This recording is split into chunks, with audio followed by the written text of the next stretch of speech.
ये अगले 4 सालों में हमें ये काम करना है। उद्देश्य क्या है इस अभियान का, करना क्या है?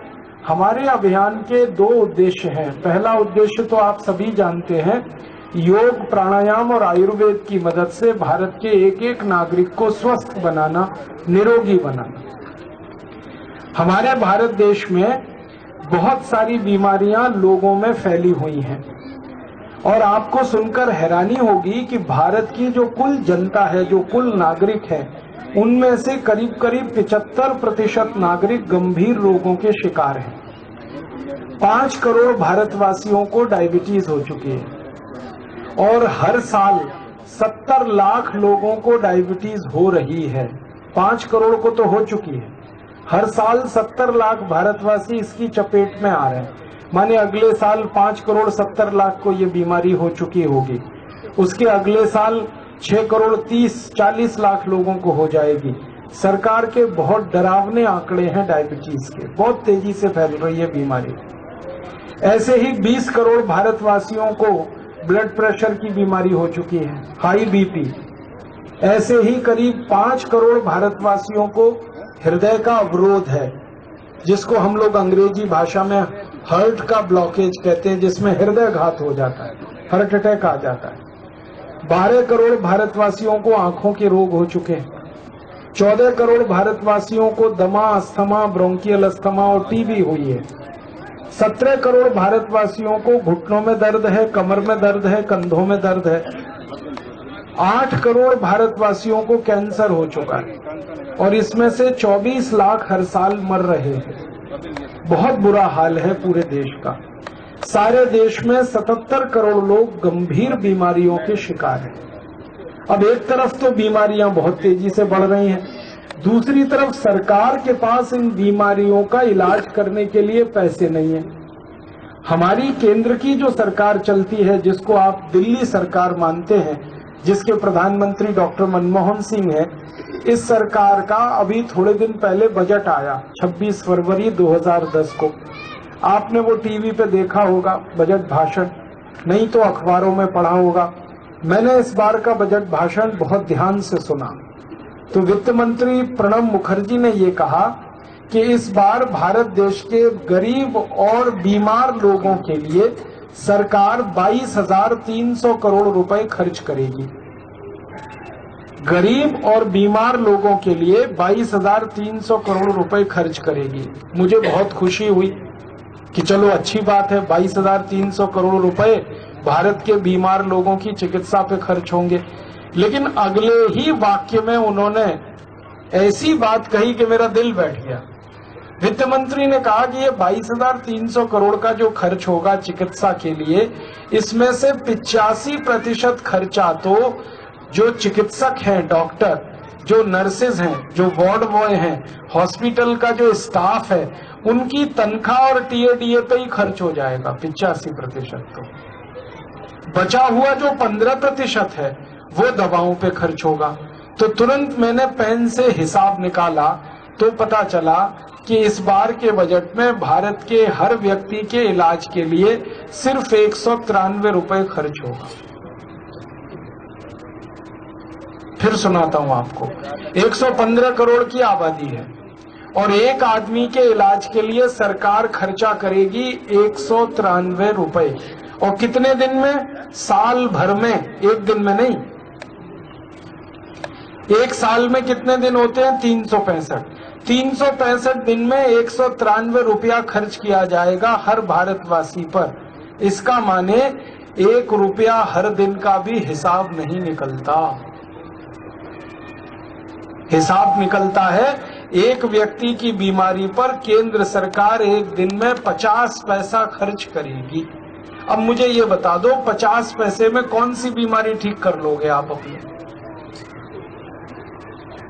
अगर हमको सर्दी जुकाम हो जाए ना, तो उसको ठीक करने के लिए 250-300 रुपए लग जाते हैं आजकल।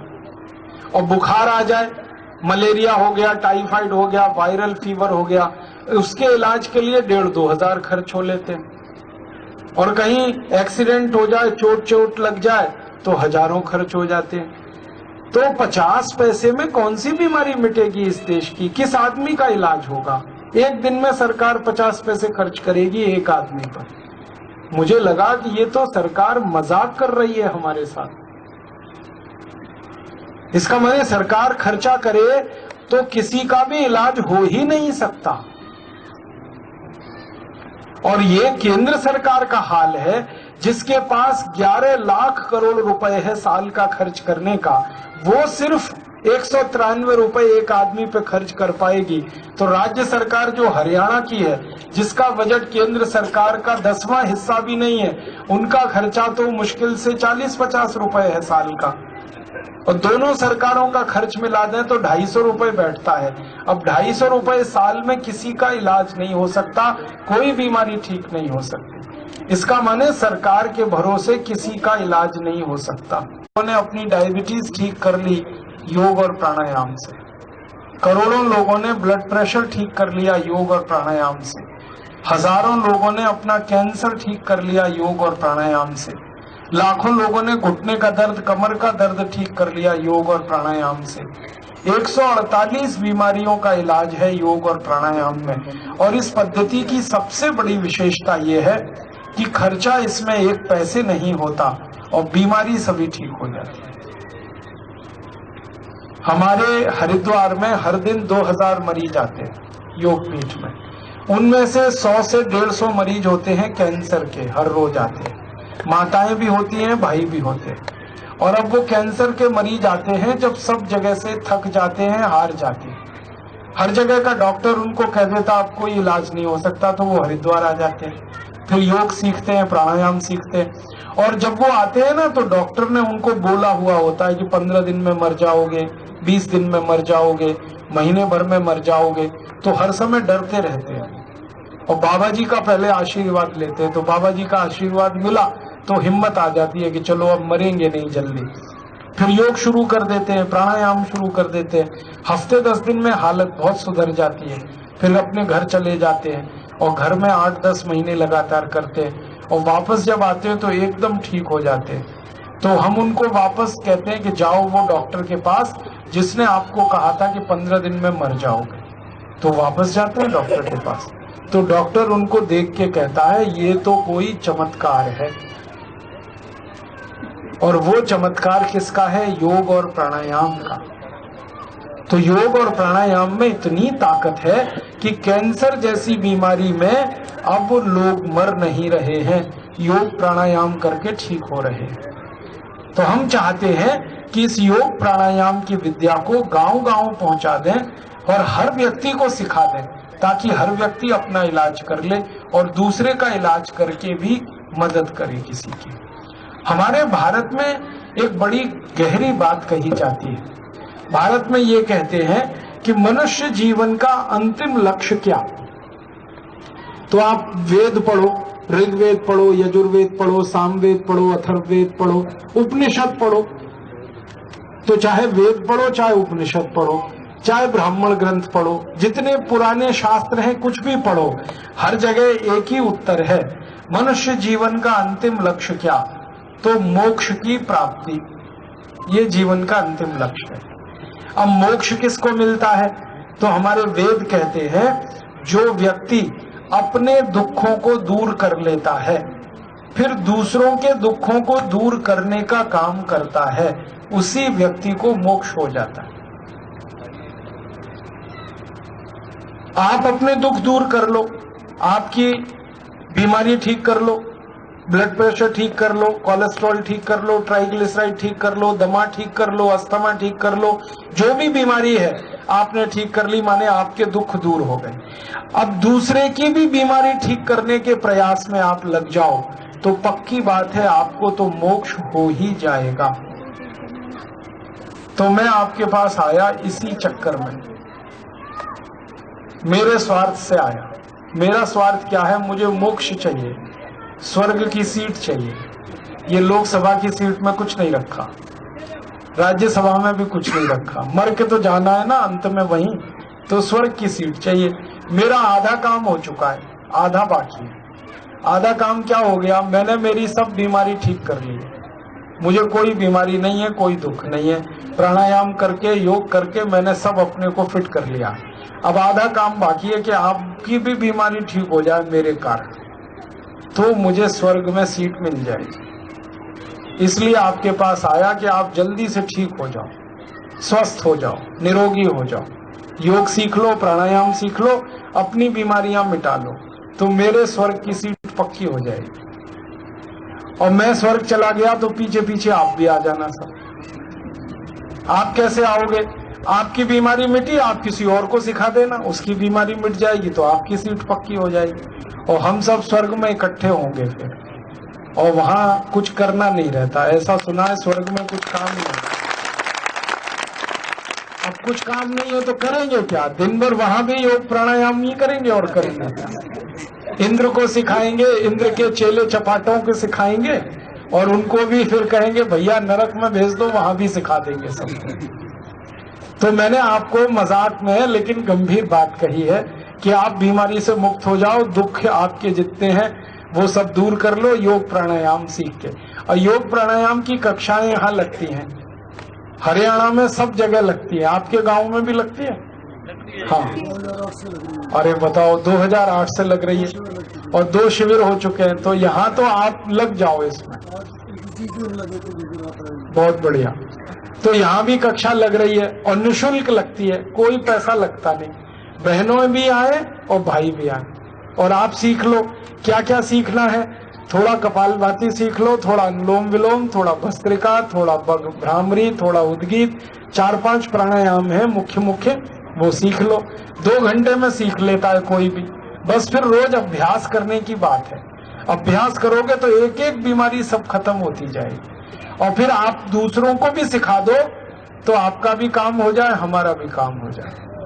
तो पहली बात तो ये कि हम भारत स्वाभिमान की तरफ से सारे देश में घूम घूम कर, गांव गांव जाकर सबको सिखा रहे हैं कि हर व्यक्ति योग कर ले, प्राणायाम कर ले, अपनी बीमारी दूर कर ले। क्योंकि सरकार के भरोसे किसी की भी बीमारी दूर नहीं होगी और सरकार के पास न पैसे हैं न इतने चिकित्सक हैं कि वो हर गांव के लिए इलाज की व्यवस्था कर सके। तो भारत स्वाभिमान का पहला अभियान है कि देश के लोगों को स्वस्थ बनाना, निरोगी बनाना, सुखी बनाना, देश को सुखी बनाना। अपना हर आदमी सुखी हो जाए तो देश सुखी हो जाए। अब देश में सबसे बड़ी संख्या है किसानों की, तो किसान सुखी हो जाए तो देश सुखी हो जाए। अब किसान सुखी कैसे होंगे? किसानों को दुख देने वाले इस देश में कई कानून लगे हुए हैं, जिस दिन वो कानून हट जाएंगे तो किसान भी सुखी हो जाएंगे। हमारे किसानों को तकलीफ देने के लिए, दुख देने के लिए कई कानून अंग्रेजों ने बनाए थे और अंग्रेजों के जमाने के बनाए हुए वो कानून अभी तक चलते आ रहे हैं। अंग्रेजों की जब सरकार बनी इस देश में तो अंग्रेजों ने सबसे ज्यादा अत्याचार किसानों पे किए थे। ये तो ईस्ट इंडिया, पहले तो उसने व्यापार किया, बाद में उसने सरकार बना ली कंपनी ने भारत में, और सरकार बना के सबसे पहले कानून बनाए किसानों पर अत्याचार करने के लिए। आप बोलेंगे जी किसानों पे अत्याचार करने के कानून अंग्रेजों ने क्यों बनाए? क्योंकि अंग्रेजों का विरोध सबसे ज्यादा किसान करते थे इस देश में। और आपको ये सुनकर हैरानी होगी कि भारत के जो राजा महाराजा उस जमाने के हुआ करते थे वो तो अंग्रेजों की गुलामी बहुत जल्दी स्वीकार कर चुके थे। किसानों ने कभी अंग्रेजों की गुलामी स्वीकार नहीं की, हमेशा अंग्रेजों से लड़ते रहे भारत के किसान। 1857 की जब क्रांति हुई थी पूरे भारत में, उस समय 4.5 करोड़ किसान अंग्रेजों से लड़े थे और 4.5 करोड़ किसानों ने 4 महीने के अंदर 3,64,000 अंग्रेजों को मार डाला था 1857 की क्रांति में। और अंग्रेजों की इतनी बड़ी सेना मारी गई थी 1857 में कि अंग्रेजों के पैर उखड़ गए थे पूरे देश में से। भारत के 350 जिलों में किसानों ने अंग्रेजों के खिलाफ संघर्ष किया था। 350 जिलों में एक साथ अंग्रेजों की सरकार को उठा के पटक दिया था किसानों पूरे देश में। और इस लड़ाई में जिस किसान के पास जो हथियार था उसी हथियार से लड़ा। कोई हंसिये से लड़ा, कोई खुरपे से लड़ा, कोई गड़ासे से लड़ा, ऐसे तलवारों से लड़े किसान। और अंग्रेजों के छक्के छूट गए और अंग्रेजों की हालत खराब हुई थी। तो अंग्रेजों ने यह फैसला लिया था कि ये किसानों की ताकत भारत में जब तक बड़ी रहेगी तब तक हम भारत पे राज नहीं कर पाएंगे, क्योंकि ये किसान कभी भी पलट देंगे हमको। तो अंग्रेजों ने किसानों को तकलीफ देने के लिए, परेशान करने के लिए, किसानों को गरीब बनाने के लिए, किसानों को दबाने के लिए किसानों पर अत्याचार शुरू किए और उन अत्याचारों के लिए कानून बनाए उन्होंने, और वो कानून आज भी चल रहे हैं इस देश में। इसलिए किसानों की हालत सबसे ज्यादा खराब है। मैं कुछ उदाहरण देता हूं।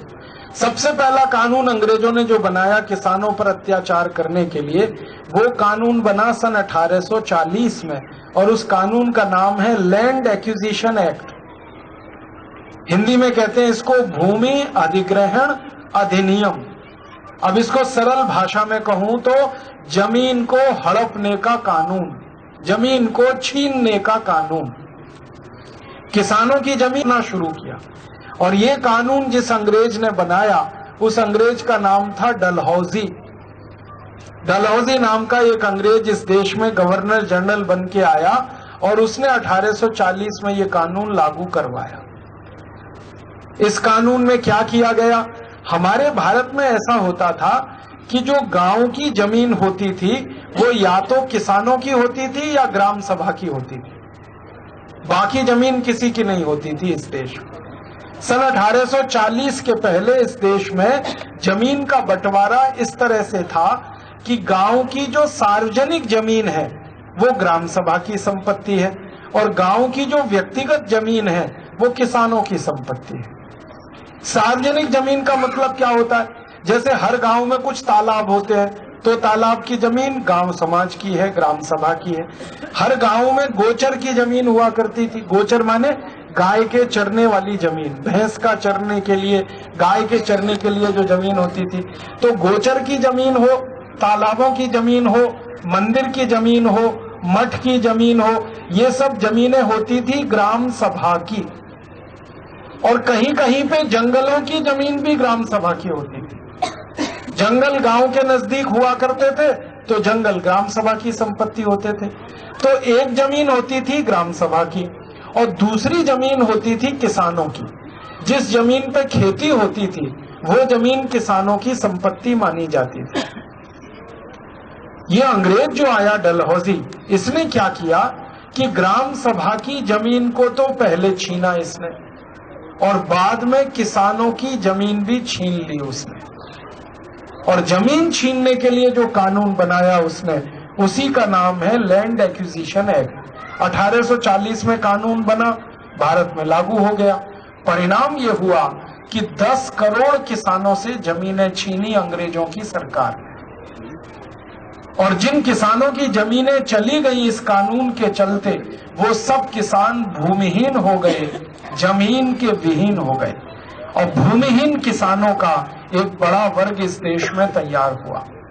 तो जिन किसानों से अंग्रेजों ने जमीनें छीनी थी, उन्हीं किसानों ने अंग्रेजों के खिलाफ 1857 की लड़ाई लड़ी थी कि हमारी जमीनें छीनी है अंग्रेजों ने। ये जमीन छीनने का काम अंग्रेज किया करते थे, और इसकी जमीन छीनने की जो प्रक्रिया होती थी वो बहुत अत्याचार वाली होती थी।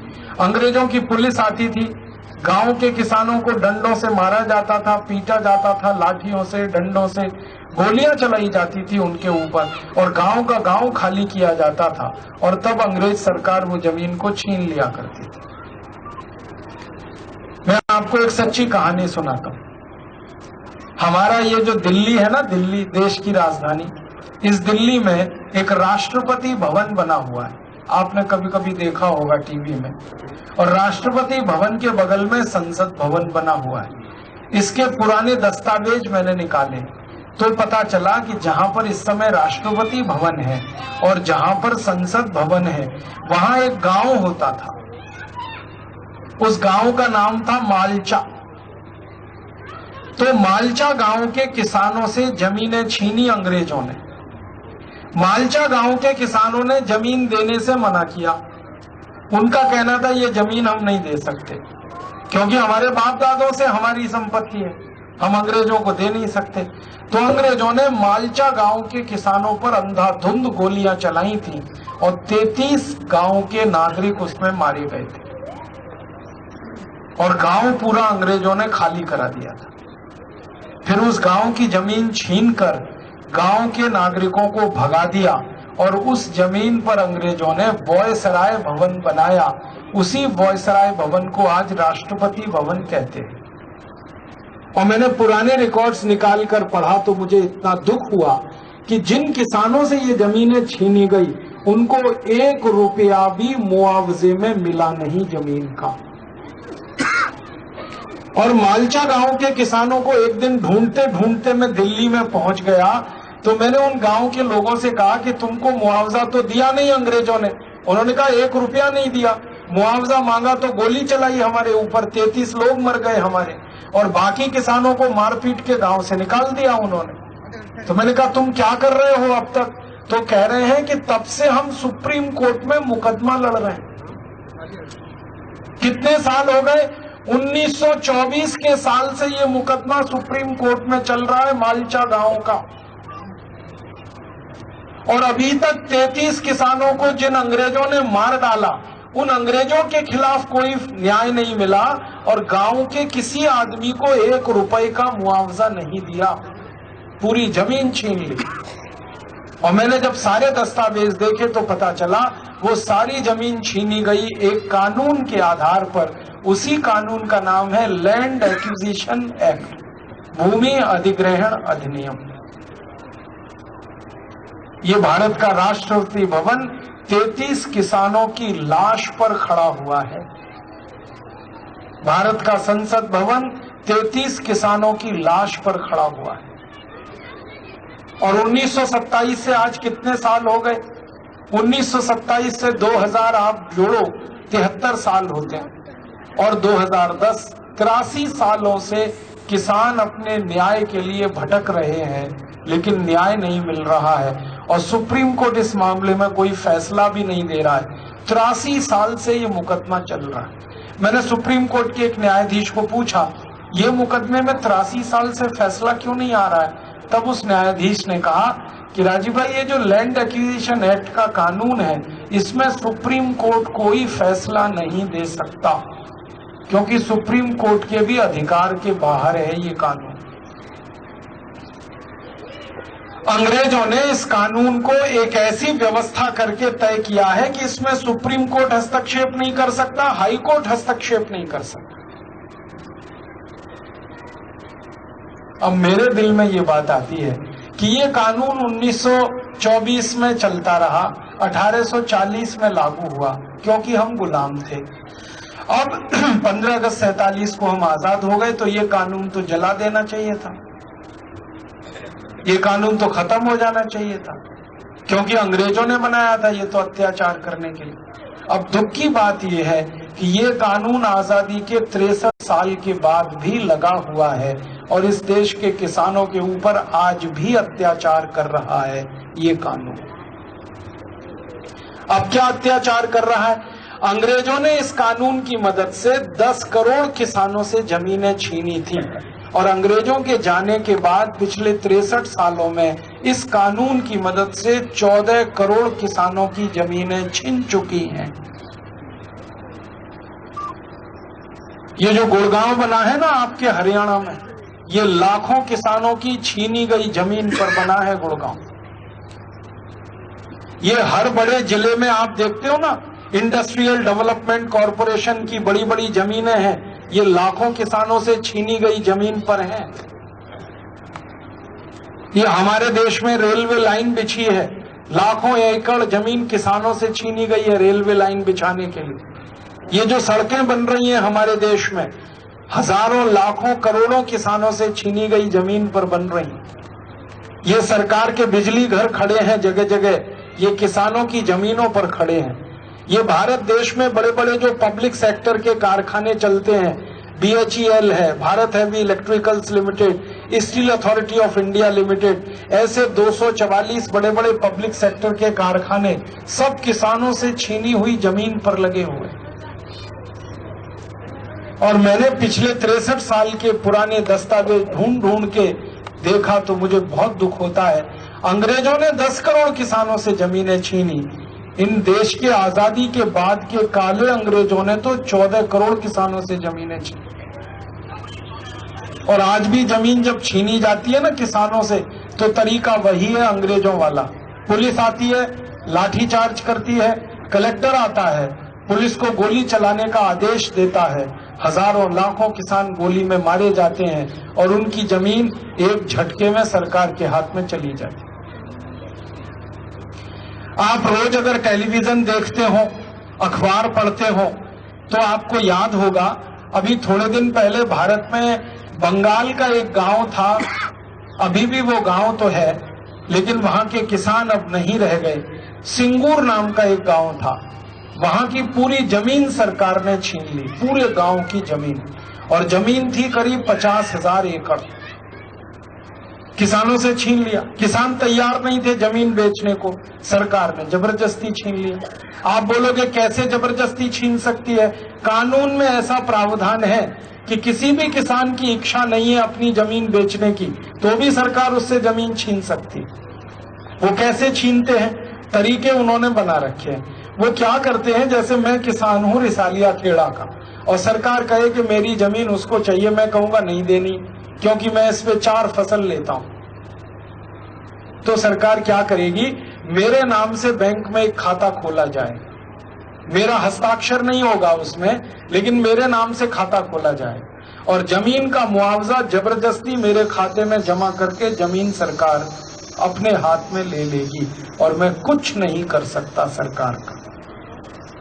ना कोई अदालत मेरी बात सुनेगी, ना कोई प्रशासन मेरी बात सुनेगा, ना डीएम सुनेगा, ना एसएसपी सुनेगा, ना प्रशासन सुनेगा, ना हाई कोर्ट सुनेगा, ना सुप्रीम कोर्ट सुनेगा, क्योंकि कानून ऐसा है जिसमें कोई सुनवाई नहीं होती, सीधे जमीन छीनी ही जाती है।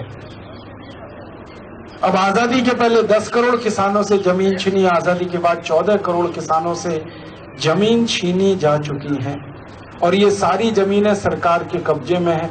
सरकार क्या करती है, किसानों को मुश्किल से औने पौने कुछ दाम देती है और वही जमीन को लाखों रुपए एकड़ में सरकार बेच लेती है बड़ी बड़ी विदेशी कंपनियों को। बीच का सारा मुनाफा सरकार खा जाती है। मुझे तो कई बार लगता है कि सरकारें जमीन बेचने वाली एजेंट बन गई हैं अब इस देश में। किसान जमीन बेचने से मना करें तो पुलिस की गोली चले, लाठियां चले, उनका सिर फोड़ दिया जाए, उनको मार डाला जाए। तो सिंगूर गांव के किसानों ने जमीन बेचने से मना किया, सरकार ने इतनी गोलियां चलवाई कि उसमें 17 किसान एक दिन में ही मर गए और बाकी सब किसानों को मार मार के गांव से निकाल दिया और वो सारी जमीन सरकार ने अपने कब्जे में ले लिया। सिंगूर के पास एक दूसरा गांव है, उसका नाम है नंदीग्राम, वहां भी यही नाटक हुआ, वहां भी जमीन छीनी गई किसानों से और सरकार को तैयार नहीं थे किसान बेचने के लिए, उनको भी मारा पीटा गया। सिंगूर गांव में तो इतना अत्याचार हुआ कि जिन किसानों ने जमीन बेचने से मना कर दिया, उनके घरों की माताओं, बहनों और बेटियों को सरकार के अधिकारियों ने बलात्कार किया किसानों के सामने और पुलिस ने उसमें पूरा सहयोग दिया और इस तरह से पूरे गांव की माताओं बहनों को बेइज्जत करके वो जमीन छीनी गई। और ये कहानी जो सिंगूर की है, नंदीग्राम की है, ये भारत के हर गांव में कहानी दोहराई जा रही है। मैं पिछले 20 साल से सामाजिक जीवन में लगा हुआ हूं, एक नहीं हजारों गांवों में ऐसी लड़ाइयां मैंने लड़ने की कोशिश की है जहां किसानों से जमीनें छीनी गई हैं, लेकिन अदालतों ने कुछ नहीं सुना उनके बारे में। अदालत ये कहती है कि कानून जब तक बदलेगा नहीं तब तक हम किसी किसान को न्याय दे नहीं सकते और कानून में सारी जमीन सरकार के हाथ जाने की बात लिखी हुई। तो मेरे मन में आता है कि ये जमीन छीनने का कानून जो अंग्रेजों के जमाने में था वही आज भी चल रहा है। इसलिए किसानों की आजादी आई नहीं अभी तक, किसानों की स्वतंत्रता आई नहीं अभी तक। जब तक अंग्रेजों का बनाया हुआ काला कानून चलेगा तो किसान कैसे आजाद? ये तो एक उदाहरण मैंने आपको दिया। दूसरा और एक उदाहरण देता हूं। अंग्रेजों ने भारत के किसानों पर अत्याचार करने के लिए एक और कानून बनाया जो सारे किसानों के दुख बढ़ाने वाला कानून है इस समय। वो कानून क्या है? किसान अपनी जमीन में कुछ भी पैदा करे, गेहूं, चावल, चना, दाल, मटर, कुछ भी पैदा करे, लेकिन उसका भाव तय नहीं कर सकता। गेहूं पैदा करे किसान, भाव तय करेगी सरकार। धान पैदा करे किसान, भाव तय करेगी सरकार। गन्ना पैदा करे किसान, भाव तय करेगी सरकार। सरसों पैदा करे किसान, भाव तय करेगी सरकार। माने पैदा करेगा किसान और भाव तय करेगा कोई अधिकारी। सरकार माने अधिकारी, और एक ऐसा अधिकारी भाव तय करता है जिसने जिंदगी में कभी खेती नहीं की। एक बार मैं आपको सच्ची घटना सुनाता हूं। दिल्ली सरकार जो है, भारत सरकार, इसका एक अधिकारी, मेरे से उसका झगड़ा हुआ। वो सेक्रेटरी स्तर का अधिकारी, सेक्रेटरी माने सीनियर आईएएस अधिकारी, और वो गेहूं का भाव तय, कृषि उत्पाद का भाव तय करने वाला जो सरकार का आयोग है उसका वो सेक्रेटरी, कृषि मूल्य लागत आयोग उसको कहते हैं, उसका सेक्रेटरी। मेरा उसका झगड़ा हुआ। मैंने कहा भैया तुम गेहूं का भाव तय करते हो 11 रुपए किलो, मैं खेती करता हूं, किसान हूं, और मेरे हिसाब से 11 रुपए किलो का भाव तय करना ये किसान पर सबसे बड़ा अत्याचार है। तो उसने कहा कैसा अत्याचार है? मैंने कहा ये 11 रुपए किलो तो कोई बात नहीं बैठती।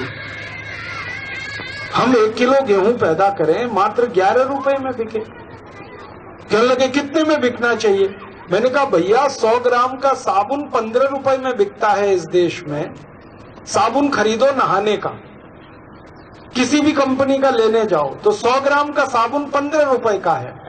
मतलब ये है कि 100 ग्राम नहाने का साबुन खरीदने के लिए मुझे 1.5 किलो गेहूं बेचना पड़ता है। इसका माने मेरे 1.5 किलो गेहूं की कीमत नहीं है, 100 ग्राम का साबुन उससे भी ज्यादा महंगा है। और 1.5 किलो गेहूं अगर किसी को आटे के रूप में दे दिया जाए तो 2 समय की रोटी बना के खा सकता है एक परिवार। उतने में एक 100 ग्राम का साबुन मिलता है। तुमको नहीं समझ में आता ये अत्याचार हो रहा? कहने लगा हाँ बात तो सही है आपकी। मैंने कहा फिर ये तय क्यों करता भाई तू 11 रुपए किलो का गेहूं? तो कहने लगा आप बताओ। मैंने कहा 50 रुपए किलो होना चाहिए गेहूं का भाव। तो उसके समझ में नहीं आई, बात समझ में नहीं आई। कहने लगा वो कैसे? मैंने कहा पहले तू समझा भाई, तेरा 11 रुपए किलो कैसे, फिर मैं समझाता हूँ मेरा 50 रुपए किलो कैसे। तो उसने कहा देखो राजीव भाई, 11 रुपए किलो गेहूं का भाव तय करने के लिए मैं क्या हिसाब निकालता हूँ। मैंने कहा बता। तो उसने कहा किसान को यूरिया लगता है, डीएपी लगता है, सुपर फॉस्फेट लगता है। 1 किलो गेहूं के लिए जितना यूरिया डीएपी लगता है उसका भाव जोड़ता हूँ। फिर 1 किलो गेहूं के लिए जितना पानी लगता है उसका भाव जोड़ता हूँ। और पानी लगाने के लिए डीजल लगता है या तो बिजली लगती है तो डीजल और बिजली का भाव जोड़ता हूँ। फिर उस 1 किलो गेहूं को पैदा करने के लिए निराई गुड़ाई लगती है, उसका कुछ मेहनत लगती है, उसको जोड़ता हूँ। ऐसे उसने समझाना शुरू किया। तो मैंने कहा भैया मुझे एक बात समझाओ कि 1 किलो गेहूं में कितना यूरिया लगेगा, ये कैसे निकालते हो? भाई आप यूरिया का हिसाब तो किलो से जोड़ते हो ना, तो यूरिया कैसे निकालते हो? तो उसने मुझे समझाया। कहने लगा भारत के किसान जो कुल यूरिया डालते हैं ना खेतों में, उसका औसत निकालते हैं। मतलब समझते हैं? मैं अगर खराब खेती में गेहूं बोता हूं, खराब खेती माने जहां की जमीन बिल्कुल बेकार है, तो वहां गेहूं करना है तो ज्यादा यूरिया डीएपी लगेगा, और अच्छी जमीन पे गेहूं करना है तो कम लगेगा। तो कोई बहुत खराब खेती में यूरिया कर रहा है, कोई बहुत अच्छी खेती में यूरिया कर रहा है। किसी को 10 किलो यूरिया लग रहा है, किसी को 50 किलो यूरिया लग रहा है, किसी को 90 किलो यूरिया लग रहा है। तो ये सरकार क्या करती है, किसानों का जितना यूरिया लगा उसका औसत निकालती है। मैंने 10 किलो यूरिया लगाया, आपने 40 किलो लगाया, 10 और 40 को जोड़ दिया 50 हो गया ना, उसमें 2 का भाग देंगे तो 25 किलो का भाव जोड़ेंगे वो। तो जिसने 40 किलो यूरिया लगा दिया उसको 25 किलो यूरिया का ही भाव मिलेगा। ये अत्याचार है कि नहीं? कहने लगा हाँ है तो सही। तो मैंने कहा इस फॉर्मूले को बदलता क्यों नहीं? कहने लगा ये फॉर्मूला अंग्रेजों के जमाने का है। तो मैंने कहा मर गए अंग्रेज, चले गए इस देश में से, अब तो बदल दे भाई। कहने लगा जी ये फॉर्मूला बदलने के लिए कानून बदलना पड़ेगा। मैंने कहा कानून बदल ले, संसद है उसके लिए। कहने लगा जी कोई किसान को प्रधानमंत्री बनाना पड़ेगा तभी बदलेगा, ये ऐसे नहीं बदलता। माने कानून बदलता नहीं तो अत्याचार ऐसे होता। मैंने कहा भाई पानी का हिसाब लगाता वो कैसे? मान लो कोई खेत में पानी है 50 फीट की बोरिंग पे, किसी खेत में पानी है 100 फीट की बोरिंग पे, और कोई कोई खेत में पानी है 300 फीट की बोरिंग पे। तो तीनों जगह पानी का खर्चा अलग आएगा कि नहीं? वो तीनों जगह का एवरेज निकालेंगे, औसत निकालेंगे। तो जो ज्यादा नीचे से पानी निकालेगा किसान वो तो मर गया, उसको तो भाव ही नहीं मिलेगा। फिर और एक बात उसने कही, मैंने कहा भैया ये गेहूं जो पैदा होता है इसमें मेहनत लगती है किसान की, वो क्या भाव लगाते हैं?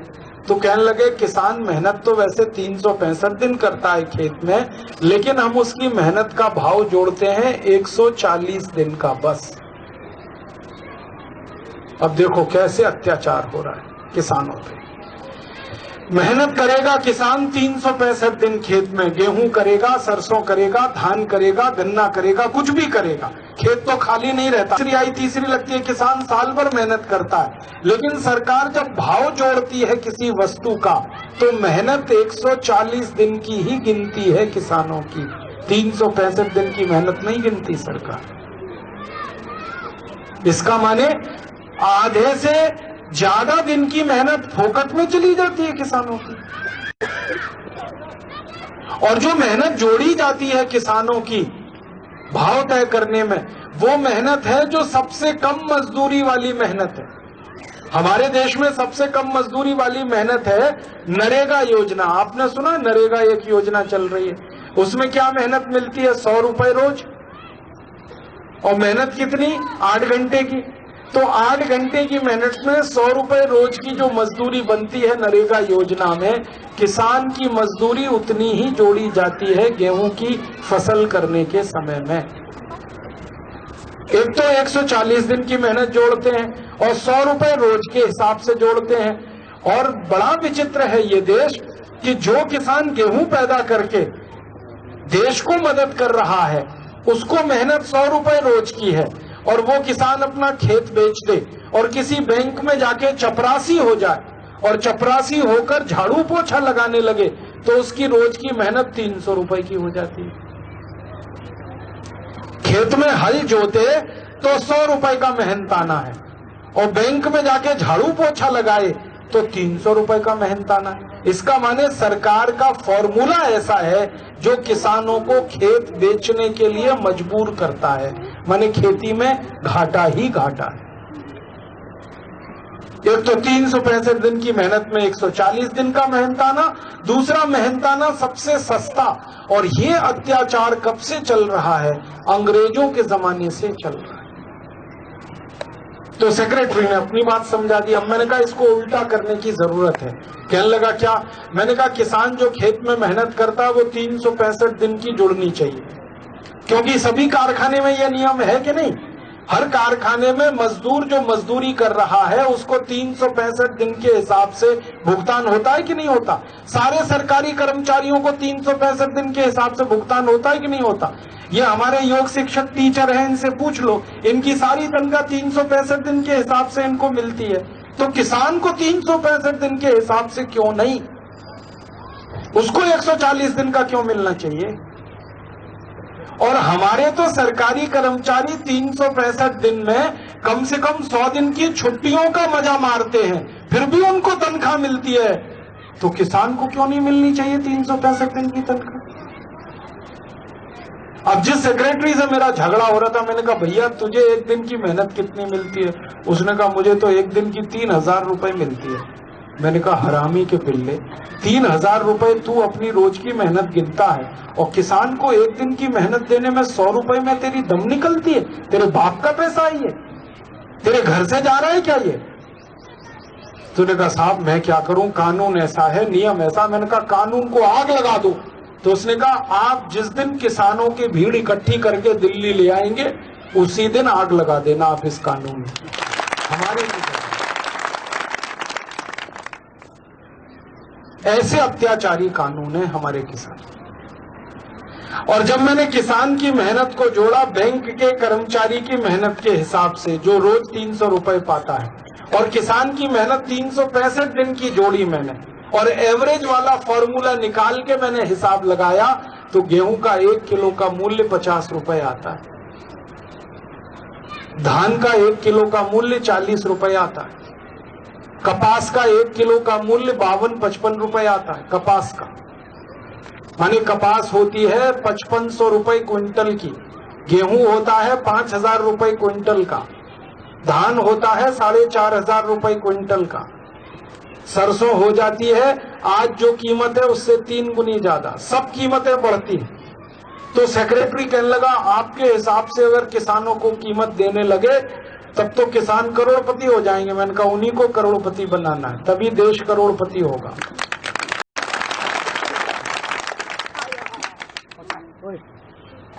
लेकिन ये तब होगा जब किसानों पर अत्याचार करने वाला कानून बदला जाए।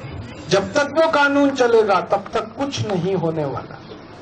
और मुझे दुख है कि ये कानून अंग्रेजों ने 100 साल पहले बनाया था किसानों के लिए, वो आज तक चल रहा है। और एक उदाहरण देता हूं किसानों पे अत्याचार कैसे हो रहा है।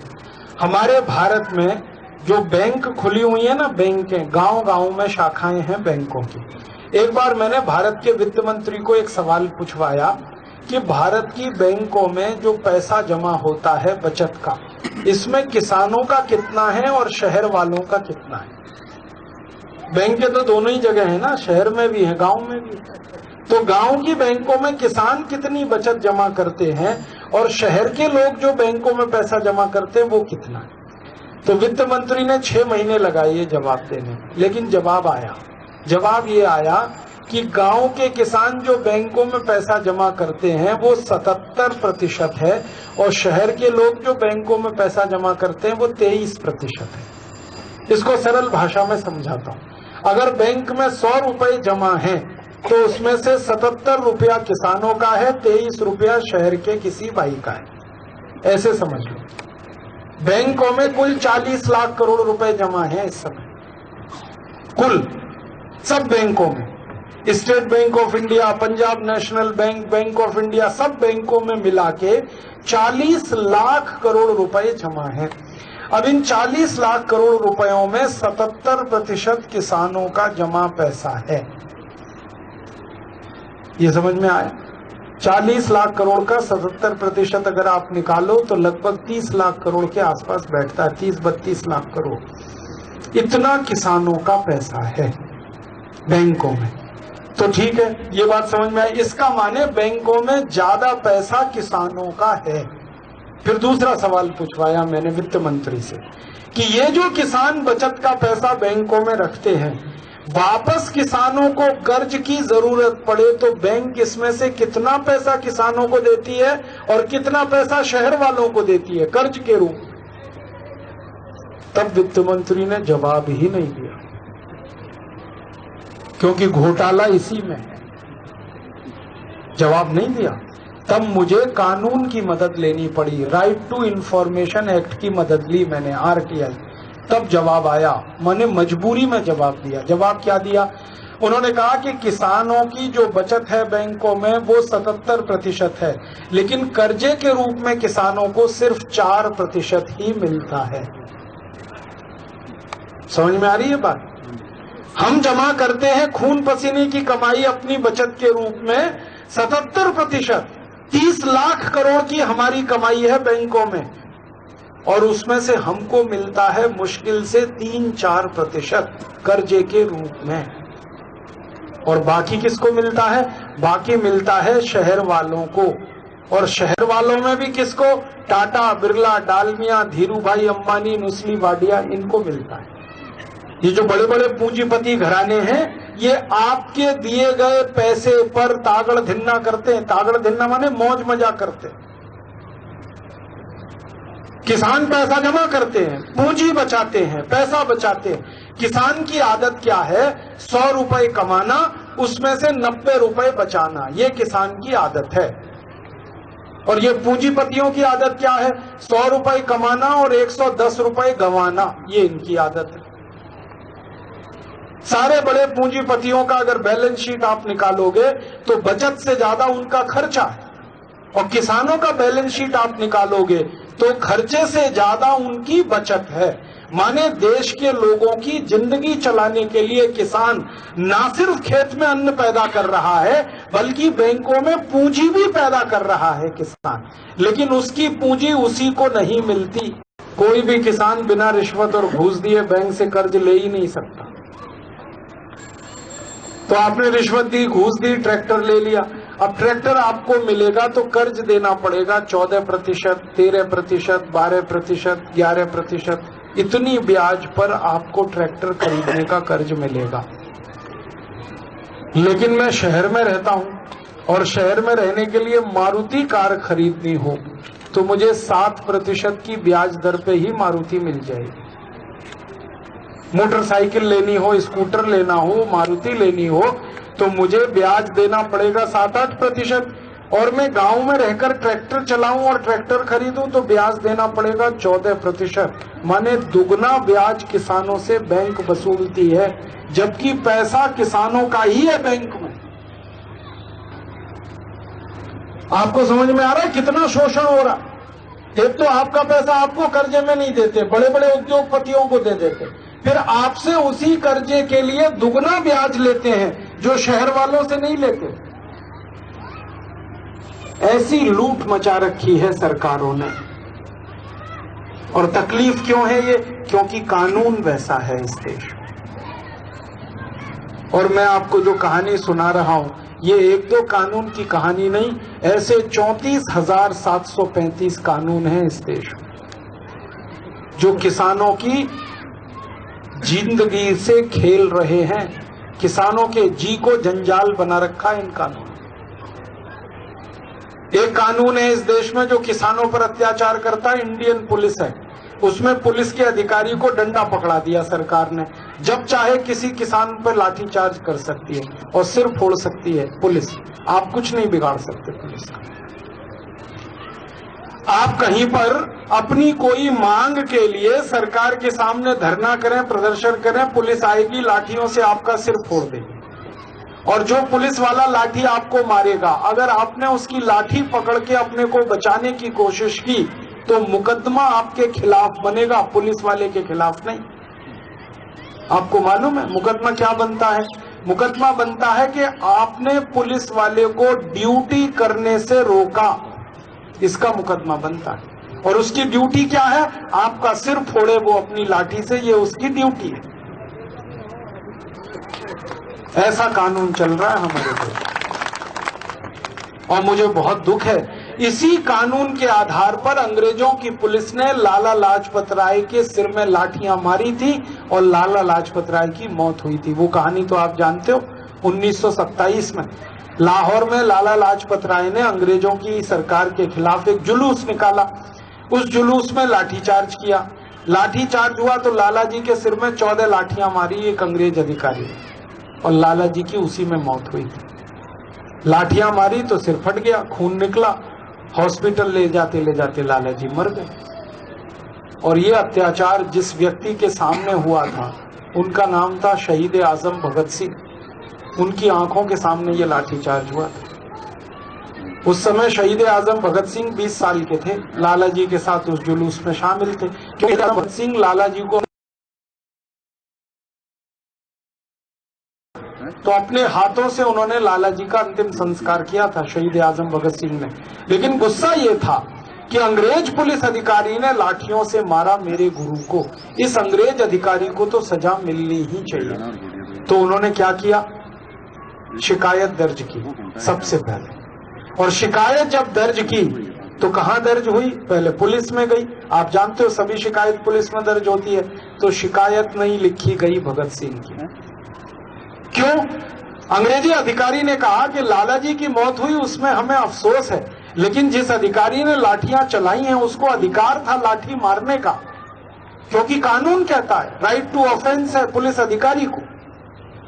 तो भगत सिंह के होश उड़ गए। उन्होंने कहा ऐसा है कानून?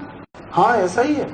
तब भगत सिंह ने अदालत में गुहार लगाई, लेकिन अदालत ने ये कहा कि सैंडर्स को कोई सजा नहीं दी जा सकती क्योंकि सैंडर्स को लाठी मारने का अधिकार था। लाला जी की मौत हुई, इसमें अफसोस है। तो भगत सिंह ने कहा कि जब तक ये अंग्रेजी काला कानून इस देश से नहीं जाता तब तक देश आजाद नहीं होता, इसलिए मैं अब सैंडर्स को दंड दूंगा। कानून ने तो नहीं दिया दंड, न्याय व्यवस्था ने तो दंड नहीं दिया, अब मैं दूंगा। परिणाम क्या हुआ? शहीद आजम भगत सिंह ने सैंडर्स को गोली मारी थी और मर गया सैंडर्स। फिर शहीद आजम भगत सिंह को पकड़ा गया और उनको फांसी की सजा हुई, ये आपको मालूम। जब फांसी हुई तो भगत सिंह ने अपनी बहस खुद की अदालत में, उन्होंने वकील नहीं किया अपना, बहस खुद की। और तर्क उनका ये था कि अगर सैंडर्स ने लाठियां मारी और लालाजी मारे गए तो मैंने सैंडर्स को मारा, इसमें गलत क्या? भैया फोन या तो स्विच ऑफ कर दो या तो नीचे जा दो। सैंडर्स ने लाठियां मारी और लालाजी मर गए, मैंने सैंडर्स को मारा, तो इसमें गलत क्या? सैंडर्स ने मेरे गुरु को मारा और पुलिस ने उनको छोड़ दिया, तो मैं सैंडर्स को मार दिया, मुझे भी छोड़, क्योंकि प्राकृतिक न्याय का सिद्धांत यही कहता है। तब अंग्रेजी न्याय व्यवस्था ने, जज ने ये कहा कि सैंडर्स को तो अधिकार है लाठी से मारने का, आपको अधिकार नहीं है, क्योंकि कानून जो कहता है वो ये कि पुलिस को अधिकार है लाठियों से मारने का, नागरिकों को अधिकार नहीं है। तो भगत सिंह ने कहा कि ये पुलिस कानून को तो जलाना ही पड़ेगा। और आप जानते हैं इसी गलत पुलिस कानून के चलते शहीद आजम भगत सिंह को फांसी हुई थी, उसी गलत कानून के चलते लाला लाजपत राय की मौत हुई थी। वो गलत कानून अंग्रेजों के जाने के 63 साल बाद भी चल रहा है, अभी तक वही पुलिस का कानून है। और आज भी उस पुलिस कानून के चलते लाठियां मारी जाती हैं किसानों पर, सिर फोड़ दिए जाते हैं उनके, हाथ पैर तोड़ दिए जाते हैं उनके। ऐसे अत्याचारी कानून एक नहीं 34,735 चल रहे हैं। और एक कानून का जिक्र करता हूं, हमारे देश में एक अंग्रेज आया, उसका नाम था रॉबर्ट क्लाइव। उसको किसानों से बहुत नफरत थी, चिढ़ थी। वैसे तो सभी अंग्रेज किसानों से चिढ़ते थे, वो ज्यादा चिढ़ता था। उसने ये पता लगाया कि भारत के जो किसान अपनी खेती व्यवस्था चलाते हैं, इस खेती व्यवस्था का मूल आधार क्या है। तो एक दिन उसको पता चला कि भारत के किसानों की खेती व्यवस्था का मूल आधार है गाय। गाय है, गोबर देती है, गाय है, मूत्र देती है। गोबर और मूत्र से किसान खाद बनाते हैं, वो खाद खेतों में डालते हैं। गाय है, बछड़े देती है, बछड़े बैल बनते हैं, बैल बन के किसान की खेती जोतते हैं।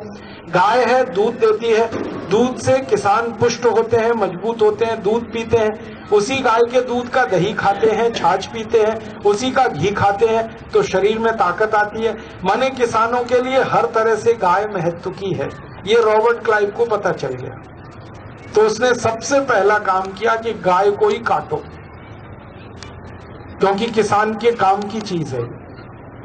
तो 1760 में रॉबर्ट क्लाइव ने गाय को काटने का पहला कत्ल खाना शुरू किया कलकत्ता में।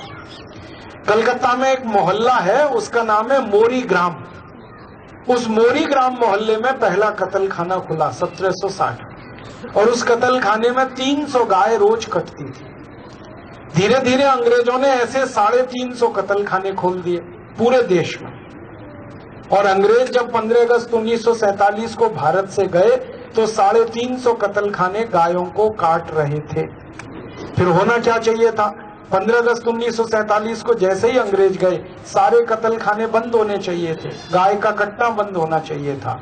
लेकिन अंग्रेजों के जाने के बाद भी जो काले अंग्रेज आए सत्ता व्यवस्था में, उन्होंने एक भी कत्ल खाना बंद नहीं किया।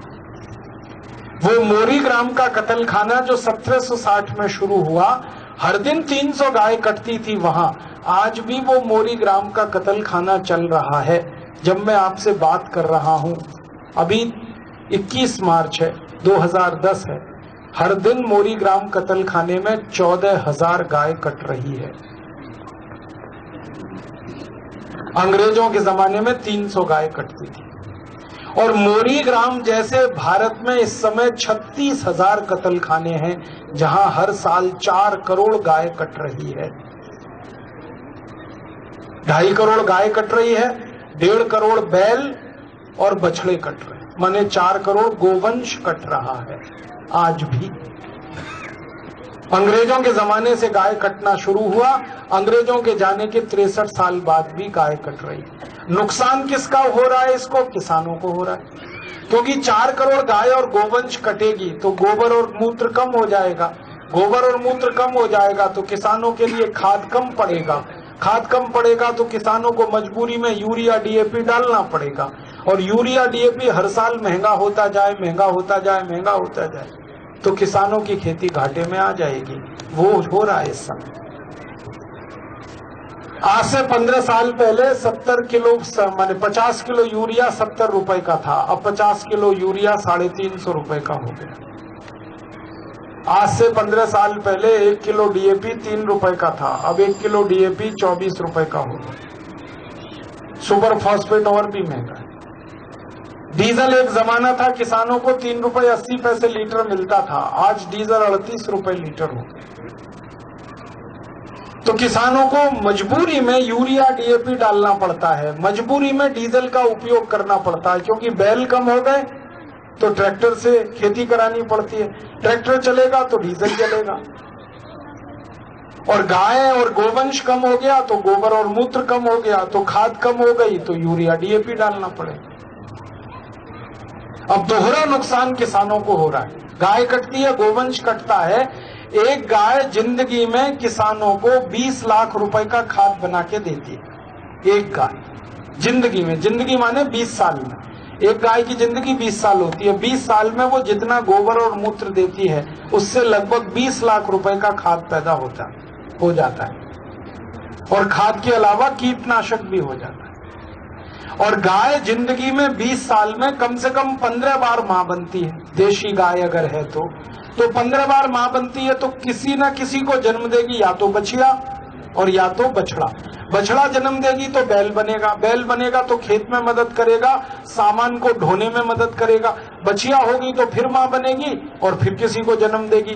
तो बछड़ा हो या बछिया, उसका मैंने हिसाब जोड़ा तो एक गाय की जिंदगी में बछड़े और बछिया का योगदान 20 लाख रुपए का और होता है।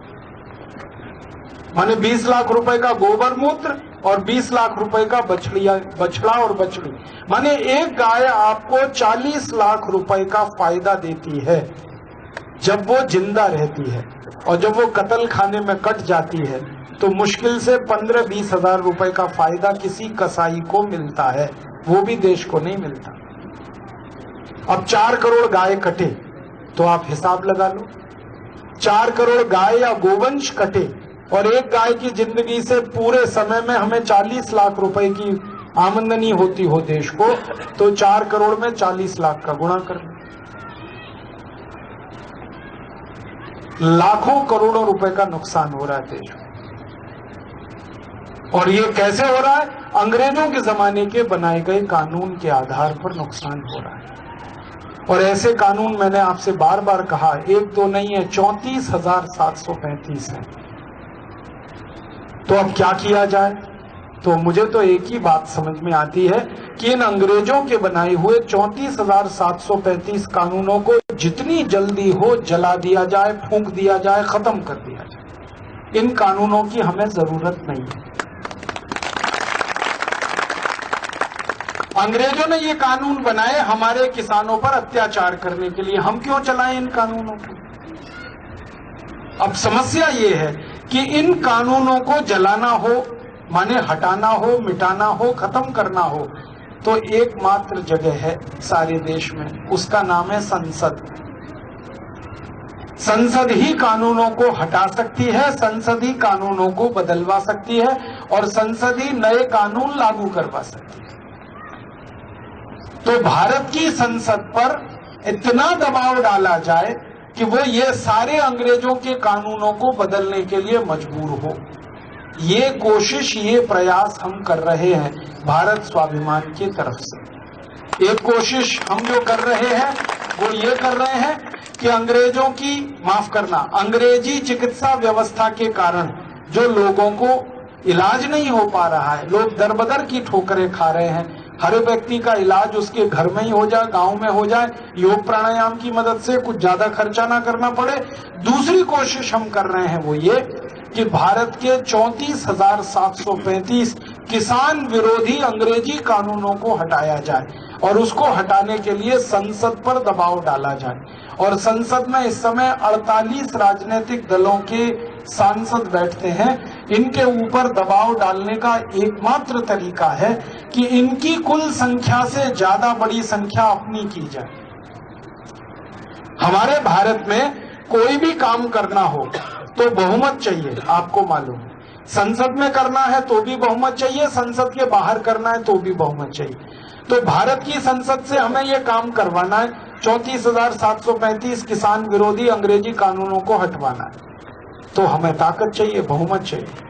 तो बहुमत और ताकत बढ़ा करने के लिए हम पूरे देश में निकले हुए हैं भारत स्वाभिमान के मेंबर बनाने के लिए। और हमने तय किया है कि अगले 4 साल में 5 करोड़ मेंबरों की ताकत हम खड़ी करेंगे, जिनकी मदद से ये काले अंग्रेजी कानूनों को बदलवाएंगे। और 5 करोड़ मेंबर अगर हमारे हुए तो 50 करोड़ लोगों का सहयोग और समर्थन हमें मिलेगा, क्योंकि एक मेंबर 10 लोगों को प्रभावित करता है। और अगर 50 करोड़ लोगों का सहयोग और समर्थन हो जाए तो सारे कानून हम एक झटके में खत्म करेंगे। नए कानून बनाने हैं। नए कानून कैसे बनाने हैं? जैसे जमीन वाला कानून है ना, जमीन छीनने का, ये तो खत्म ही करना है। ये कानून तो रखना ही नहीं है, क्योंकि अंग्रेजों का बनाया हुआ है। किसानों की जमीन किसानों की संपत्ति है।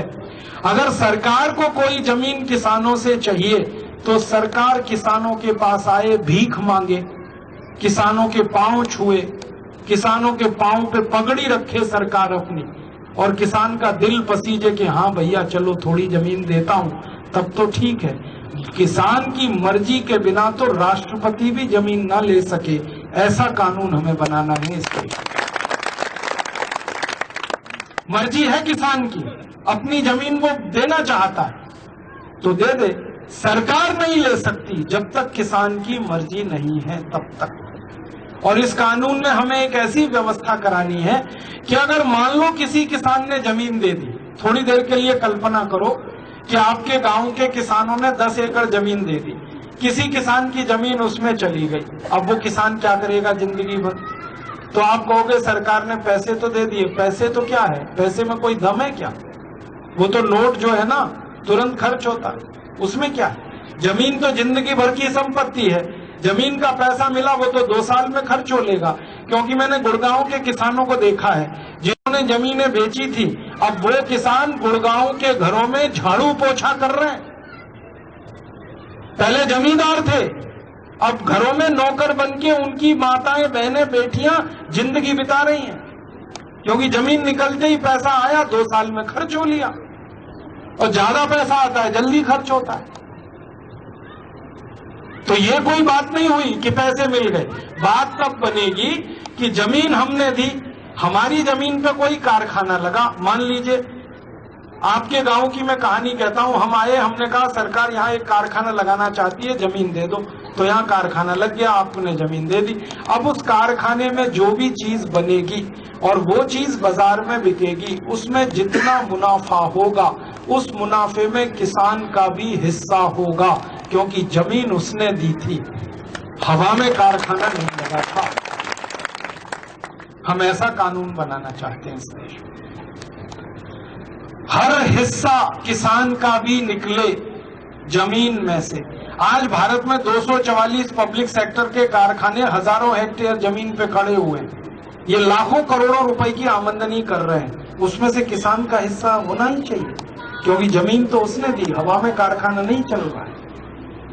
आपको मालूम है बैंक अगर कर्जा देती है, मैं मान लो कोई कारखाना लगाऊं और बैंक से कर्जा लूं, तो जब मैं बैंक से कर्जा ले लेता हूं तो बैंक मेरे जमीन की मालिक हो जाती है। मालूम है आपको? मैं कर्ज अगर चुका नहीं पाऊं तो बैंक मेरी जमीन बिकवा देगी और पैसा अपना निकलवा लेगी। तो कर्जा देने पर बैंक अगर जमीन की मालिक हो सकती है तो जमीन के मालिक किसान ने जो जमीन दी है वो क्यों नहीं मालिक होगा कारखाने में? वो 5% का मालिक हो, 7% का मालिक हो, 10% का हो, हिसाब निकाल लो उसका। किसान की मिल्कियत उसमें होगी, जो कारखाना उसकी जमीन पे लगा, तभी न्याय होगा, नहीं तो न्याय क्या। पैसे का तो कोई मूल्य नहीं है। एक जमाना था जब 1 रुपया 1 रुपए के बराबर था, आज तो जमाना ये हो गया कि 100 रुपया 1 रुपए के बराबर है। रुपए की कीमत तो गिरती ही जाती है, गिरती ही जाती है। तो रुपए से जमीन की कीमत थोड़ी आंकी जाती है। उस जमीन में से जो लाभ पैदा हो रहा है, उस लाभ में किसान का कितना हिस्सा है, यह तय होगा। नया कानून ऐसा बनेगा, या तो किसान की जमीन कोई ले नहीं पाएगा, लेगा तो किसान की जमीन के हिस्से का कारखाने में हिस्सा पैदा हो जाएगा, फिक्स हो जाएगा। ऐसा नया कानून बना। ऐसे ही ये जो किसानों के लिए अत्याचारी कानून है, भाव नहीं तय कर सकते वो अपनी वस्तु का, किसानों को अपनी वस्तु का भाव तय करने का अधिकार देना ही पड़ेगा।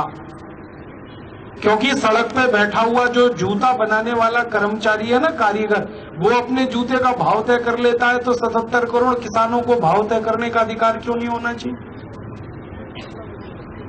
और किसान को मालूम है कितनी मेहनत लगती है, कितना हिम्मत लगती है खेती करने में, शहर वाले को क्या मालूम। तो भाव तय करने का अधिकार तो किसान को मिलना ही चाहिए। और अगर वो भाव ज्यादा लगता है सरकार को कि नहीं किसान का गेहूं, मैं तो कहता हूं 50 रुपए किलो गेहूं बिकना चाहिए, 55 रुपए किलो कपास बिकनी चाहिए, 45 रुपए किलो धान बिकना चाहिए। तो सरकार को लगता है ये भाव ज्यादा है, तो सरकार ऐसा करे, किसानों को भाव देकर वो सस्ती चीजें दूसरों को बेचे। सरकार के पास टैक्स के बहुत सारे पैसे हमने दे रखे, किसान से खरीदे 50 रुपए किलो गेहूं, और गरीब आदमी को बेचना है 15 रुपए किलो, तो 35 रुपए किलो की सब्सिडी दे दे सरकार। टैक्स का हमने बहुतेरा पैसा दे रखा 20 लाख करोड़ का, उसमें से दे सरकार। तो आप बोलेंगे वो पैसे नहीं निकले, तो मैंने उसका हिसाब निकाल रखा, वो पैसे निकल आएंगे। कैसे निकल आएंगे? राष्ट्रपति से लेकर और आखिरी कर्मचारी जो है ना चतुर्थ क्लास का, सबकी तनख्वाहें कम कर दो, सब्सिडी के पैसे उसमें से निकल आएंगे। राष्ट्रपति को साल में 27 करोड़ रुपए खर्च करने को मिलता है, क्यों मिलना चाहिए? राष्ट्रपति है, कोई भगवान तो नहीं है ना। एक साल में 27 करोड़ खर्च करे राष्ट्रपति, और यहाँ एक आदमी को एक दिन में खर्च करने को 20 रुपए ना मिले, राष्ट्रपति को एक दिन में खर्च करने को 7.5 लाख रुपए मिले। ये कौन सा देश चला रहे हैं हम? राष्ट्रपति तो हमारे वोटों से चुना जाता है ना, मालिक तो हम है, नौकर तो वो है। और नौकर को हर दिन 7.5 लाख रुपए मिलते हैं खर्च करने को, और जो मालिक है देश का उसको 20 रुपए नहीं मिलते रोज खर्च करने को। ऐसा अत्याचार तो नहीं चलने देंगे इस देश में। हमारी तो योजना है कि राष्ट्रपति हो, प्रधानमंत्री हो, मुख्यमंत्री हो, राज्यपाल हो, इन सब लोगों को देश की सेवा फोकट में करनी होगी, तब तो राजनीति में आओ, नहीं तो अपने घर बैठो। ये तनख्वाह लेके टीए डीए एचआरए लेके भारत माता की सेवा होती है क्या? ये सब नेता आते हैं हमारे सामने, कहते हैं हमको देश की सेवा का एक मौका दो, ऐसे ही कहते हैं ना, देश की सेवा करनी है एक मौका दो, भारत माता की सेवा करनी है एक मौका दो। अपनी मैया की सेवा करने के लिए कोई तनख्वाह मांगता है? आप अपने घर में अपनी माँ की सेवा करते हैं, मान लो पैर दबाते हैं अपनी माँ के, तो अपनी अम्मा से कहते हैं अब टीए दे दे, मेरा डीए दे दे, सैलरी दे दे मुझको, और हर साल बढ़ा के दे, क्योंकि मैं पांव दबा रहा हूं तेरे। अपनी माँ की सेवा करने में कोई तनख्वाह मांगे, उससे ज्यादा फालतू फिजूल कोई आदमी नहीं है। और ये भारत माता की सेवा कर रहे हैं और पैसे मांगते हैं टीए डीए एचआरए। इन बेईमान नेताओं से पूछो कि भगत सिंह, उधम सिंह, चंद्रशेखर ने कौन सा टीए डीए लिया था देश की आजादी लाने के लिए? कितनी तनख्वाह मांगी थी उन्होंने? उन्होंने तो अपनी जवानी लगा दी इस देश के लिए। अगर वो अपनी जवानी लगा सकते हैं देश के लिए, तो आजादी के बाद के नेताओं को सेवा करने के लिए तनख्वाह क्यों चाहिए, टीए डीए क्यों चाहिए? मैंने एक दिन हिसाब निकाला, राष्ट्रपति से और नीचे कर्मचारी की सारी तनख्वाहें खत्म कर दो, 77,000 करोड़ रुपए बचेगा। उतने पैसे में किसान का गेहूं 50 रुपए किलो बिक जाएगा आराम से। एक दिन एक नेता कहने लगा, राजीव भाई आप तो बड़े खतरनाक आदमी हो, सबकी तनख्वाह टीएडीए खत्म करोगे। मैंने कहा हाँ करना ही है, क्योंकि राजनीति कोई धंधा थोड़ी है, व्यवसाय थोड़ी है, ये तो सेवा का काम है। आपके गांव में कोई मंदिर है, मान लो मंदिर की सेवा करो, तो पैसे लेते हो क्या? क्यों लेंगे पैसे भाई? देश की सेवा करनी है, माता की सेवा करनी। तो कहते हैं जी हमारा भी तो पेट है, खाना खाना है। मैंने कहा खाने की व्यवस्था हम करेंगे, चिंता क्यों कर रहे? भूखे नहीं मरने देंगे तुम संसद में जाओगे, देश की सेवा करोगे, तो तुम्हारे भोजन पानी की व्यवस्था हम करेंगे। कहने लगे कहाँ करोगे? मैंने कहा संसद के पीछे बहुत बड़ा गुरुद्वारा चलता है, मालूम है ना आपको? बिल्कुल संसद के पीछे गुरुद्वारा है और 24 घंटे लंगर है वहां, और बढ़िया लंगर है, मैंने खाया है कई बार। रोटी मिलती है बहुत अच्छी, दाल मिलती है, सब्जी मिलती है, बहुत स्वादिष्ट है, और कभी कभी दही भी मिल जाता है, और हलवा तो देसी घी का हमेशा ही मिलता है वहां। तो लंगर में खिलाएंगे सबको। 543 सांसद लोकसभा के, 250 राज्यसभा के, 850 लोगों का लंगर चलेगा। दिक्कत क्या है? कहने लगे ये विधानसभा के एमएलए, तो सब विधानसभाओं के आसपास एक एक गुरुद्वारा खुल जाएगा, सब विधानसभाओं के नजदीक लंगर चलेगा। क्या मुश्किल है? सरदार अभी इतने गरीब नहीं हो गए इस देश में, जो गांव गांव गुरुद्वारा खोल सकते हैं, वो विधानसभाओं के नजदीक भी गुरुद्वारा खुल जाएगा। वहां भी मिलेगा सबको भोजन पानी, तो सबको मिलेगा, भूखा कोई नहीं मरेगा। फिर कहने लगी जी कपड़े भी चाहिए। मैंने कहा कपड़े भी दिलवाएंगे। भारत में करोड़ों किसान कपास पैदा करते हैं, उनसे कपास भांगेंगे भीख में, और उस कपास से कपड़े बनवा के दे देंगे सबको, कपड़े भी मिल जाएंगे, और बाकी तो सब मुफ्त में मिलता ही है। आपको मालूम है रेल यात्रा फ्री है सब नेताओं की, हवाई जहाज यात्रा फ्री है सब नेताओं की, बस की यात्रा फ्री है सब नेताओं की, घर फोकट में मिलता है सबको, बिजली फोकट में मिलती है, पानी फोकट में मिलता है, टेलीफोन फोकट में मिलता है। ये तो सब फोकट में मिला ही हुआ है। खाना और कपड़ा ये दिलवा देंगे उनको, फिर तनख्वाह किसके लिए चाहिए? और जिनको तनख्वाह चाहिए वो अपने घर में बैठे, अपना धंधा करें, बिजनेस करें, पैसे कमाएं। ये राजनीति पैसे कमाने के लिए थोड़ी है। इस राजनीति को देश के लोगों ने खून से सींचा है भाई साहब। भगत सिंह का खून लगा है, उधम सिंह का खून लगा है, लाला लाजपत राय ने खून दिया है, 7,32,780 क्रांतिवीरों ने खून दिया है इस राजनीति को सींचने के लिए। कोई धंधे के लिए नहीं है, बिजनेस के लिए नहीं है। राजनीति ऐसी बनाएंगे, और संसद और विधानसभाओं में ऐसे ही लोगों को चुनकर लेके जाएंगे जिनको तनख्वाह नहीं लेनी है, टीएडीए नहीं लेना है, एचआरए नहीं लेना। जो भी पैसा है वो किसानों के लिए है, गरीबों के लिए है, अनाथों के लिए है, उनके लिए पैसा है। ऐसा देश बनाना है, ऐसे कानून बनाने हैं। एक कानून और बदलवाना है गो हत्या का, जो मैंने कहा गाय की हत्या पूरे देश में बंद कराना। मैंने कहा कि हर साल की गो हत्या से 1,60,000 करोड़ रुपए का नुकसान हो रहा है किसानों को। ये नुकसान पता है किस रूप में हो रहा है? खाद कम मिल रहा है, गोबर गोमूत्र का, तो हमको यूरिया डीएपी ज्यादा डालना पड़ रहा है। ये एक नुकसान है किसानों का। दूसरा नुकसान क्या हो रहा है कि यूरिया डीएपी जो हम खेत में डाल रहे हैं उसके कारण जहर मिट्टी में घुल रहा है, क्योंकि यूरिया डीएपी जहर, वो जहर का गेहूं और जहर का धान हम सब खा रहे हैं, तो हमारे शरीर में जहर आ रहा है, और उस जहर से 8 करोड़ लोग कैंसर के मरीज हो गए हैं, और 24 लाख उसमें हर साल मर रहे हैं, और उनके इलाज पर खर्च हो रहा है 3.5 लाख करोड़।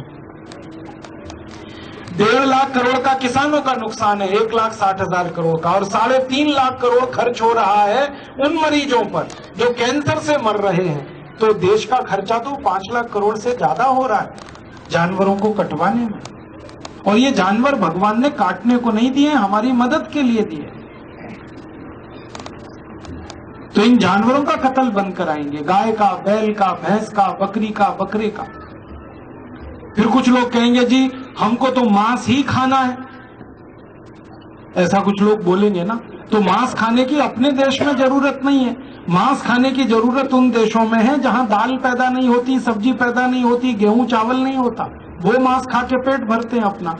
हमारे यहाँ तो सब चीज पैदा होती है। अरब देशों में, सऊदी अरब, बहरीन, कुवैत, ओमान, संयुक्त अरब अमीरात आदि आदि देशों में मैं सब जगह घूमा। वहां मिट्टी बहुत खराब है, मिट्टी है ही नहीं, रेत है, कुछ होता ही नहीं, फसल होती नहीं, कुछ पैदा नहीं होता। तो वो तो मांस ही खाते हैं और कुछ है नहीं उनके पास खाने को, तो वो मांस खाते हैं, उनकी मजबूरी है। हमारी मिट्टी तो इतनी अच्छी है कि भारत की मिट्टी में 2000 तरह की चीजें पैदा होती हैं, गेहूं, चावल, चना, दाल आदि आदि, सब्जियां, फल सब मिला के। हमको क्या जरूरत है मांस खाने की? बंद कराएंगे मांस खाना खिलाना, मांस बिकवाना भी बंद कराएंगे इस देश में, और सबको शाकाहारी बनाएंगे, और सब शाकाहारी बनेंगे तो जानवरों की कीमत बढ़ेगी और उनकी रक्षा होगी, तो वो हमारी मदद करेंगे। हर जानवर को भगवान ने एक आयु दी है, जैसे आपको आयु दी है वैसे जानवर को। आपकी आयु 100 साल है, जानवर की आयु 20 साल है। 20 साल में वो अपनी मौत मरेगा, भगवान बुलाएगा उसको, जैसे हमें बुलाता है। हम उसको कत्ल करके मारें, ये तो महापाप है, ये नहीं करना है हमें। तो ही किसानों को फायदा होगा, देश को फायदा होगा 5 लाख करोड़ का। और मुझे किसानों से एक निवेदन करना है आप सभी से कि ये कानून बदलेगा। जब बदलेगा, लगभग अभी 4 साल का समय है, ये कानून बदलेगा, क्योंकि हमें उम्मीद है कि 4 साल में हमारा संगठन इतना मजबूत हो जाएगा कि हम लोकसभा में ये कानून बदलवाने की ताकत रखेंगे। तो 4 साल में हम ये करवाएंगे सरकार की मदद से, कानून बदल के। लेकिन आप चाहो इस काम को कल से ही करना शुरू कर दो, अपनी खुद की मदद करो। मतलब यह है कि खेत में यूरिया, डीएपी, सुपर फॉस्फेट जो आप डाल रहे हो ना मजबूरी में, ये डालना बंद कर दो। जानवरों का गोबर और मूत्र डालो खेत में। तो हमारे किसान भाइयों के मन में एक गलतफहमी आ गई है। वो गलतफहमी ये आ गई है कि अगर यूरिया, डीएपी ना डालें तो खेत में कुछ पैदा नहीं होता। मैं आपको विनम्रता से कहना चाहता हूं, यूरिया, डीएपी ना डालो तो भी खेत में भरपूर पैदा होता है। बिना यूरिया, डीएपी भी भरपूर पैदा होता है। मैं कर रहा हूं अपने खेत में, और मेरे जैसे 20 लाख किसान कर रहे हैं देश में। मैं भारत में 20 साल से घूमता हूं, 20 लाख किसान हैं जो इस देश में एक दाना भी यूरिया नहीं डालते, डीएपी नहीं डालते, एक दाना, और भरपूर पैदा होता है उनके खेत में। पहले वो किसान यूरिया, डीएपी डालते थे तो 1 एकड़ में गन्ना होता था 35 टन। अब वो यूरिया, डीएपी नहीं डालते, गोबर मूत्र डालते हैं, उनके 1 एकड़ में गन्ना होता है 90 टन, 3 गुना ज्यादा। पहले जो किसान यूरिया, डीएपी डालते थे उनको गेहूं होता था 10-12 कुंटल। अब बिना यूरिया, डीएपी, गोबर मूत्र से गेहूं होता है 15-16 कुंटल। कपास होती थी पहले यूरिया, डीएपी से 2-2.5 कुंटल एकड़ में, अब होती है 7-8 कुंटल। बिना यूरिया, बिना डीएपी भी खेत में भरपूर पैदा होता है। आप बिल्कुल दिमाग से ये गलतफहमी निकाल दो। मैं तो आपको एक उदाहरण देना चाहूंगा कि हमारे जो जंगल है ना, जंगल, बड़े बड़े जंगल आपने तो देखे होंगे, आप तो किसान भाई हैं, जंगल तो जानते ही हैं। जंगलों में जाओ तो बड़े बड़े ऊंचे पेड़ हैं, 10 फीट, 15 फीट, 20 फीट, 25 फीट, और घने घने पेड़ हैं। कई जंगल तो ऐसे हैं इस देश में कि इतने पेड़ हैं कि धूप नहीं आ पाती जमीन तक, इतने पेड़ हैं जंगलों में। आप मुझे बताओ, ये जंगलों में इतने ऊंचे ऊंचे 15-20 फीट के पेड़ कैसे हो गए? कौन यूरिया डालता है, कौन डीएपी डालता है? आपने कभी ये खबर सुनी कि प्रधानमंत्री ने हेलीकॉप्टर किराए पे लिया और जंगलों में जाके यूरिया छिड़का? या राष्ट्रपति ने हवाई जहाज किराए पे लिया और जंगलों में जाकर डीएपी का छिड़काव किया, तब पेड़ इतने ऊंचे हो गए?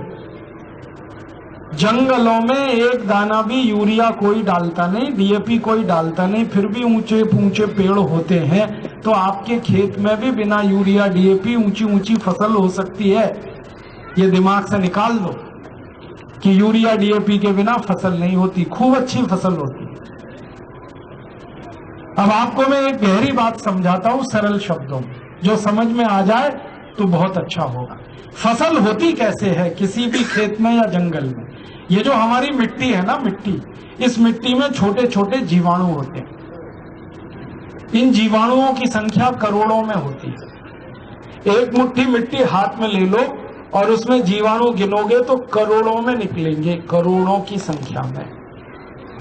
अब होता क्या है कि ये जीवाणु जो मिट्टी में है, ये सारी फसल की जान है। फसल जो होती है वो इन जीवाणुओं के दम पे होती है। कैसे?